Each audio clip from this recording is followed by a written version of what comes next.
Assalamualaikum warahmatullahi wabarakatuh. Alhamdulillahilladzi hamdan katsiran thayyiban mubarakan fi kama yuhibbu rabbuna wa yarda. Asyhadu an la ilaha illallah wahdahu la syarika lah wa asyhadu anna Muhammadan abduhu wa rasuluhu alladzi la nabiyya ba'da. Allahumma shalli wa sallim wa barik ala Muhammadin wa ala alihi wa ashabihi wa man tabi'ahum bi ihsan ila yaumiddin. Wa ya ibadallah usikum wa nafsi bi taqwallah faqad fazal muttaqun. Qala ta'ala fi kitabil karim a'udzu billahi samii'il 'aliim minas syaitonir rajim.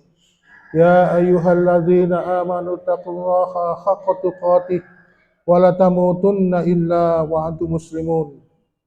Ma'asyiral muslimin, alhamdulillah kita senantiasa bersyukur kepada Allah Subhanahu wa taala yang senantiasa memberikan pertolongan kepada kita agar senantiasa dapat beribadah kepada Allah.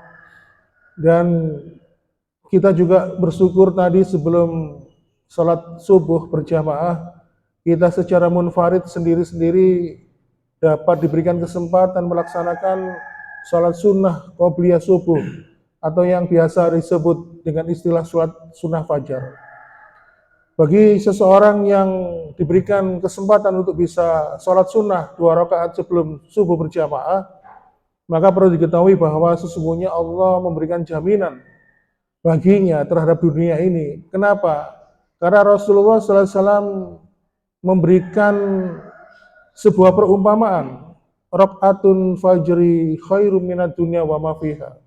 Sesungguhnya barang siapa yang sudah melakukan sholat subuh berjamaah, kemudian diawali melakukan sholat sunnah qobliyah subuh, maka kata Rasulullah sesungguhnya sholat sunnah yang ditunaikan tadi itu lebih baik daripada dunia dan seisinya. Makanya bagi kita yang sudah dapat kesempatan itu, maka yakinlah bahwasannya Allah sudah menjamin seluruh dunia ini untuk kita, dan pasti Allah memberikan kecukupan. Kemudian yang kedua, ketika kita sholat subuh berjamaah hadir di masjid ini, Rasulullah SAW memberikan doa kepada kita umatnya, bahwasannya Rasul berdoa, ya Allah berkahilah umatku pada waktu pagi hari. Maka seluruh umat Muhammad ya, atau diri kita yang hadir pada kesempatan ini, ketika kita hadir di waktu pagi hari ini, mudah-mudahan kita senantiasa diberkahi oleh Allah dari doanya Rasulullah SAW yang berdoa agar umatnya ini selalu diberkahi pada waktu pagi hari. Oleh karena itu, perlu diketahui jemaah sekalian, ada satu hal yang membedakan sholat sunnah qobliyah subuh ini dengan sholat sunnah yang lainnya. Salah satunya adalah, kalau sholat sunnah qobliyah subuh itu tuntunannya, kalau menurut Rasulullah itu sholatnya itu singkat. Bahkan ada beberapa para ulama itu yang menyampaikan kalau sholat qobliyah subuh itu tidak baca surat setelah Fatihah. Jadi cukup membaca surat Fatihah, kemudian ada beberapa juga berpendapat ketika sujud itu atau ruku, yang biasanya doa itu dibaca 3 kali, dibaca 1 kali. Hal ini untuk menunjukkan betapa ringkasnya sholat qobliyah subuh itu. Makanya Rasulullah SAW ketika sholat, dalam hadis yang disampaikan oleh Ibunda Aisyah, beliau mengatakan, saya jadi mikir ketika melihat Rasulullah itu sholat qobliyah subuh, apakah Rasul itu benar-benar membaca surat Fatihah apa enggak? Karena saking singkatnya. Nah, ini tadi saya melihat, kebetulan saya tadi kan di belakang, ya, di sebelah saya, depan belakang saya itu beliau-beliau, jadi bapak-bapak semua itu tadi dapat 1 rakaat, saya sudah dapat 2 rakaat karena menerapkan hadis ini. Jadi kalau bisa kita terapkan sholat qobliyah subuh itu singkat ya, karena memang tuntunan begitu. Kemudian setelah bersalat, sebelum dikumandangkan iqamah, maka kita angkat tangan kita berdoa kepada Allah, maka itulah keutamaan. Di mana ketika Allah Subhanahu wa taala tidak akan menolak permintaan hamba-hambanya apabila doa itu diminta di antara azan dan iqamah. Baiklah jamaah sekalian, itu sebagai mukadimah pada kesempatan pagi hari ini. Dan pada kesempatan pagi ini kita masih membahas pembahasan kita yang lalu tentang bahaya makanan haram. Cuma pada kesempatan pagi hari ini saya akan membawakan sebuah kisah yang cukup menarik, di mana kisah ini pada pertemuan pada pagi ini kita akan memberikan judul barang siapa yang meninggalkan perkara yang haram karena takut azab atau siksaan dari Allah Subhanahu wa taala, maka Allah akan memberikan ganti yang lebih baik darinya. Oleh karena itu banyak sekali kisah-kisah yang berkaitan dengan hal ini. Cuman ada dua kisah yang menurut saya perlu disampaikan, di mana ada seorang pemuda penuntut ilmu yang bernama Sabit bin Ibrahim. Waktu itu dia mempelajari ilmu hadis sehingga harus beranjang sana dari daerah satu ke daerah lain mencari ulama-ulama hadis. Suatu ketika si Sabit bin Ibrahim ini di sebuah perjalanan, ketika dia perutnya lapar, bekalnya sudah menipis, dia melihat ada sebuah buah apel di dalam perjalanan ini tuh. Karena lapar, dia langsung memakan buah itu dan teringat setelah hampir separuh dihabiskan buah apel itu, dia teringat, loh, apel ini kan bukan milikku. Dan ini apel ini jatuh di sebuah perkebunan, maka aku harus mencari pemilik kebun ini agar meridhoinya, merelakan apel yang sudah aku makan ini. Karena dia takut, karena Rasulullah SAW pernah menyampaikan dalam hadisnya, barang siapa di dalam tubuhnya ada sebuah daging yang tumbuh dari sesuatu yang haram, maka daging itu nanti kelak di akhirat akan menjadi makanannya atau bahan bakar api neraka. Lalu dilihatlah seorang laki-laki tua. Kemudian laki-laki tua itu didatangi, dia mengatakan, "Nun sewu Pak, saya datang ke sini minta dihalalkan apel ini. Tadi saya tidak sengaja mengambil apel ini, sudah saya makan habis separuh." Lalu laki-laki tua itu mengatakan, "Sesungguhnya saya ini hanya bekerja di sini. Ini bukan kebun saya. Ini milik juragan saya. Kalau engkau ingin mendapatkan kehalalan, ridho dari apel yang kau makan, maka datanglah ke rumahnya. Tapi rumahnya jauh. Bisa ditempuh dalam perjalanan sehari semalam." Nah, Sabit bin Ibrahim ini mikir, tujuan dia mendapatkan hadis dari seorang ulama dibandingkan dengan tujuan dia mencari rumah pemilik kebun ini, kok lebih jauh rumah pemilik kebun. Akhirnya dia lebih memilih mencari kehalalan dari buah apel yang telah dia makan tadi. Tidak apa-apa, walaupun jauh aku tempuh, yang penting apel ini halal. Aku takut dengan siksaan Allah nanti.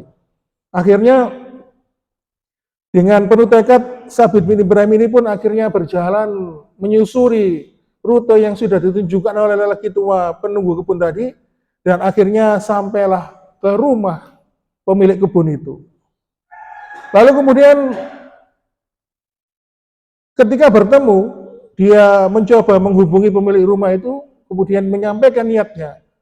"Permisi Tuan yang pemurah, mohon maaf sebelumnya saya sampaikan saya sudah memakan buah apel dari kebun jenengan. Sudah habis separuh baru saya sadari kalau apel itu bukan milik saya. Karena itu saya datang ke sini minta ridho, minta kehalalan kepada Anda agar Anda memberikan ridho itu kepada saya dengan apel yang sudah terlanjur saya makan tadi." Pemilik kebun ini mengamati ada seorang pemuda rupawan, ya. Rupanya pemuda ini sopan sekali, sampai mikir ini kalau ada laki-laki yang seperti ini, pasti dia itu orang beriman, pasti dia itu orang bertakwa, pasti dia itu orang yang takut kepada Allah, sampai datang menempuh perjalanan sehari semalam hanya untuk meminta kehalalan ridho dari apel yang dia makan. Kalau dia bukan tipe pemuda yang bertakwa, tidak mungkin seperti ini, batin pemilik kebun.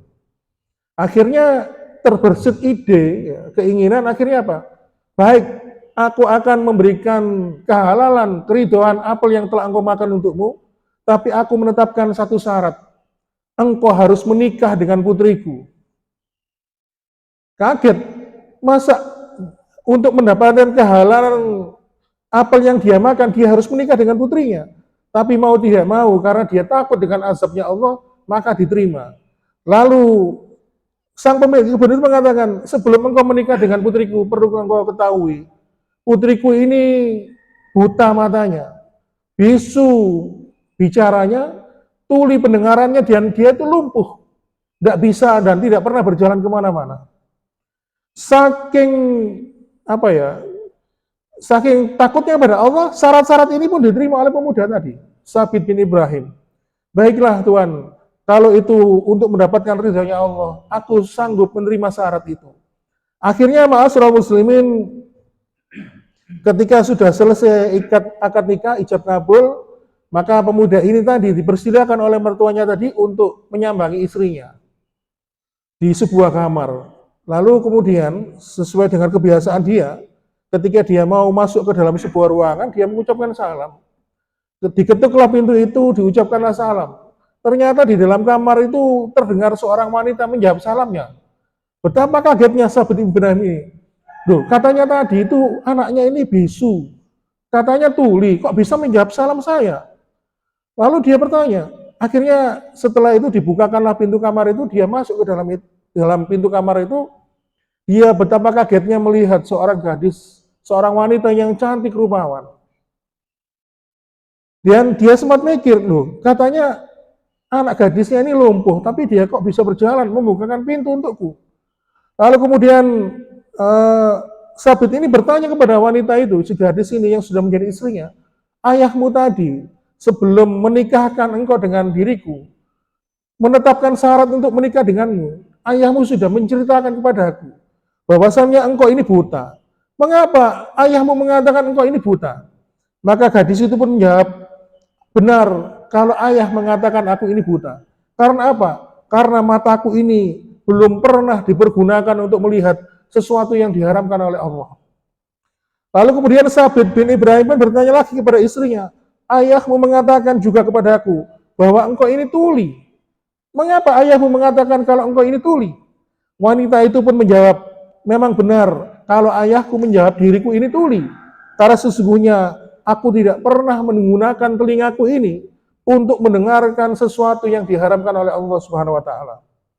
Sabit pun mengangguk pelan. Kemudian istrinya pun mengatakan lagi, aku ini juga dikatakan bisu oleh ayahku kepadamu kan? Karena engkau perlu ketahui bahwa sesungguhnya aku bisu ini, kata ayahku. Karena aku belum pernah mengucapkan kata-kata yang haram, kata-kata yang bohong, kata-kata yang batil. Aku belum pernah mengucapkan kata-kata yang dibenci oleh Allah Subhanahu wa taala.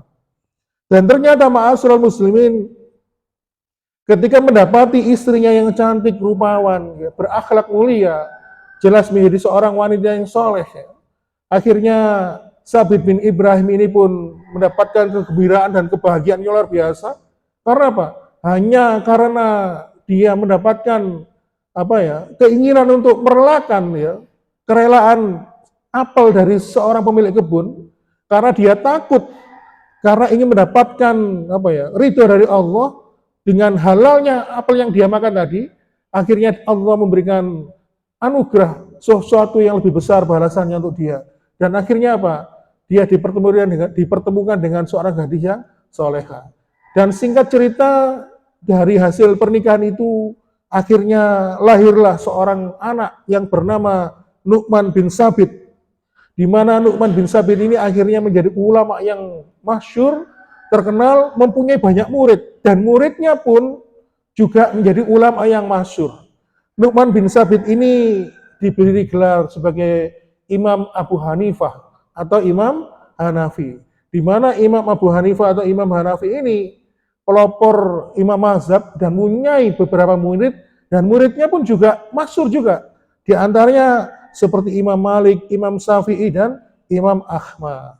Oleh karena itu, ini contoh bahwasanya ketika harta itu dijaga oleh Allah, kemudian kita menjaga harta itu menjadi halal di hadapan Allah, dan kita meninggalkan sesuatu yang haram karena takut kepada Allah, maka Allah akan memberikan balasan yang luar biasa. Itu kisah yang pertama. Kisah berikutnya, ini terjadi di negeri kita.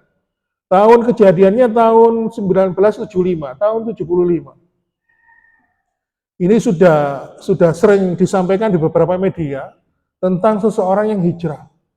Bercerita tentang seorang laki-laki yang bernama Abdul Khair, seorang pegawai bank pemerintah, bank BUMN. Lokasi kantornya di Bilangan Jatinegara, Jakarta.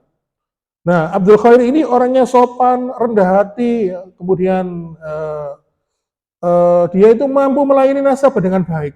Sehingga barisan nasabah ketika bertransaksi di teller itu lebih rame, lebih banyak antriannya dibanding teller-teller yang lain. Akhirnya menimbulkan keirian bagi teller yang lain. Akhirnya apa? Akhirnya diusulkan Abdul Khair ini dipindah. Akhirnya dipindah ke bagian clearing, memberikan pelayanan kepada korporat, perusahaan-perusahaan besar dalam pencairan dana mereka. Nah, ketika dalam melayani nasabah perusahaan ini, mereka itu sering memberikan tips, memberikan ceperan, Pak. Diberikan ceperan, tips. Mungkin bagi orang lain itu sesuatu yang halal. Tapi bagi Abdul Khair, tips-tips ini yang didapatkan dari melayani nasabah, ada sesuatu yang tidak boleh. Makanya dia berusaha menolak. Sampai nasabah itu memaksa, tapi Abdul Khair menolak. Akhirnya suatu ketika, pimpinan dari Abdul Khair ini mengetahui, dan akhirnya marah. Kalau engkau nggak mau nerima, nggak mau membawa pulang uang tips dari nasabahmu ini, terima saja, simpan di laci mejamu. Jangan sampai engkau mengecewakan pelayanan kepada nasabah. Akhirnya atas perintah pimpinan, Abdul Khair ini setiap menerima uang tips dari beberapa nasabah perusahaan, diterima dan disimpan di laci. Lalu kemudian pada suatu hari Jumat, Abdul Khair ini sholat Jumat di masjid yang berada di dekat kantornya. Waktu itu tidak seperti biasanya. Kebetulan suasana hati Abdul Khair waktu itu memang sedih ya, karena memikirkan pekerjaannya, karena dia tidak mendapatkan keterangan. Akhirnya pada suatu ketika khutbah Jumat itu, suasana begitu hening. Ya. Lalu terdengar suara khotib Jumat itu dengan lantang mengatakan, barang siapa yang memakan makanan haram, maka makanan haram itu kelak akan menjadi daging dalam tubuhnya, dan daging itu akan menjadi makanan neraka. Betapa kagetnya. Sang khotib pun menyampaikan sebuah hadis Nabi mengatakan, kulul lahmin nabata min haram fanar aula bihi. Setiap daging yang tumbuh dari barang yang haram, maka nerakalah yang tempat yang pantas untuknya. Tampak suara khotib itu begitu jelas di telinganya, sehingga akhirnya apa? Allah menghadirkan kasyaf. Kasyaf itu apa ya? Kayak kisahnya sahabat yang ketika akan meninggal, yang bernama Sa'ban. Ketika dia meninggal, sakaratul maut ditampakkan balasannya tentang apa yang akan dia dapatkan nanti di akhirat. Makanya Allah Subhanahu wa taala di dalam surat Al-Fajr itu mengatakan wajih yauma idin bi jahannam yauma idin yatadzakaru insanu wa ana lahu dzikra. Yaitu ketika orang-orang nanti sakaratul maut ditampakkan balasannya entah di neraka atau di surga. Nah, ini namanya kasaf ya. Makanya sahabat itu menyesal kalau dia sholat subuh berjalan kaki dari rumahnya, menyesal kok tidak lebih jauh. Nah, kasaf ini, pada kasus ini, Abdul Khair ditampakkan oleh Allah. Tampak sekali di neraka itu, ditampakkan oleh Allah, ada istrinya, ada anaknya, di dalam neraka itu. Sehingga anaknya pun berteriak, ayah, kenapa engkau memberikan harta haram ini kepada kami? Sehingga kami ini masuk neraka. Lalu, Abdul Khair pun ketika dihadirkan kasaf oleh Allah ini, terguncang, Pak. Hatinya, dia menangis dan dia tidak kuasa menahan emosinya, dan sehingga akhirnya apa? Akhirnya ketika sholat Jumat itu sudah selesai, dia masih terguncang hatinya. Lalu kemudian ketika melihat ini, sang khotib pun menghampiri, wahai saudaraku, ada apakah gerangan yang terjadi kepadamu? Lalu Abdul Khair pun menyampaikan kisahnya, pekerjaannya, dan akhirnya apa? Sang khotib pun menyampaikan begini, wahai saudaraku Abdul Khair, ketahuilah bahwa Rasulullah SAW itu dalam agama kita ini memberikan satu kaidah, di mana Rasulullah SAW mengatakan, tinggalkanlah setiap perkara yang membuat hatimu resah, yang membuat hatimu gelisah, dan menujulah kepada suatu perkara, gantilah kepada suatu perkara yang membuat hatimu tenang. Akhirnya ketika sang ustadz tadi yang khutbah Jumat tadi mengatakan demikian, Abdul Khair menarik kesimpulan, maka dia harus resign dari pekerjaannya, dan setelah dia kembali ke perusahaannya, dia mengajukan pengunduran diri kepada pimpinannya. Dan ternyata ma'asyiral muslimin, orang beriman itu senantiasa diuji oleh Allah ketika dia keluar dari perusahaan itu. Beberapa bulan dia luntang-lantung mencari pekerjaan sampai tidak ada sesuatu yang bisa diberikan sebagai nafkah untuk keluarganya. Tetapi Allah memberikan janji kepada siapapun yang berani meninggalkan sesuatu yang haram karena Allah, karena takut dengan azab Allah, maka Allah pasti akan ganti. Lalu kemudian Abdul Khair pun diajak sama mertuanya melakukan bisnis ya, dalam bisnis perkapalan, di mana kapalnya ini sebagai kapal charter, Pak, untuk pengiriman barang dalam lingkungan domestik nasional. Dan ternyata lambat laun perusahaannya itu bertambah, mempunyai stok 7 sampai 10 unit kapal, dan 3 diantaranya milik Abdul Khair. Dan Abdul Khair pun mengoperasikan perusahaan itu, dan akhirnya kisah itu ditulis pada tahun 75, pada tahun 83, Allah Subhanahu wa taala memberikan kebahagiaan kepada Abdul Khair sekeluarga pada tahun 83 Allah mengundang Abdul Khair dan keluarganya menunaikan ibadah haji. Ini contoh bahwasanya Allah mengganti yang lebih baik bagi orang-orang yang senantiasa mampu meninggalkan sesuatu yang haram karena takut kepada Allah Subhanahu wa taala. Demikian ma'asyiral muslimin, penutup rangkaian kisah yang kami sampaikan tentang bahaya makanan haram. Maka insya Allah pada kesempatan yang akan datang kita akan berganti pada topik yang lain, dan mudah-mudahan apa yang disampaikan ini memberikan manfaat, dorongan semangat kepada kita semua. Dan sesungguhnya bila ada kekhilafan pada hal ini, sumbernya dari saya pribadi sebagai hamba Allah yang lemah, yang banyak kesalahan, dan sesuatu yang baik, sesuatu yang kebenaran yang pasti hanya datang dari Allah Subhanahu wa taala. Demikian yang dapat kami sampaikan. Saya akhiri, wassalamualaikum warahmatullahi wabarakatuh.